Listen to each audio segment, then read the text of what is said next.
સીમાબહેલ માટે મારું ઓપરેશન કરાવવાનું હતું તો મેં ગૂગલ પર સર્ચ કર્યું તો એમનું પ્રેક્ટિસ સારી છે જોયું એટલે પછી અમે જાતે આવીને મળ્યા અહીંયા પછી મોતિયો છે એ રીતનું ડિક્લેર કર્યું એટલે પછી અમે સુગરનું થોડું પ્રોબ્લેમ હતો પણ પછી તે ક્લિયર થઈ ગયું એટલે પછી અમે ફિટનેસ સર્ટિફિકેટ આપ્યું પછી અમારું પહેલું ઓપરેશન કર્યું 24 સપ્ટેમ્બરે એટલે 2 દિવસ પછી બતાવવા આવ્યા વિઝન પણ સરસ હતું એટલે પછી બીજું પણ ઓપરેશન તાત્કાલિક 28 તારીખે કરાવી જ દીધું.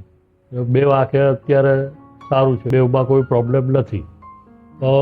ટીપા પણ આપેલા હતા કે આંખમાં મૂકવાના तो रेगुलर वपराया. ऑपरेशन भी एकदम सक्सेसफुल रहा और 10-15 मिनट में तो हमको छुट्टी भी दे दिया था और 2-3 घंटे बाद पट्टी लगाया था वो तो निकाल दिया. बाद में तो एकदम ठीक हो गया. मैम का भी नेचर वाइज तो बढ़िया ही है और स्टाफ भी कोऑपरेट करते हैं. फ्यूचर में अभी हमारे पास भी कोई बोलेगा तो मैं आपके पास ही भेजूंगा.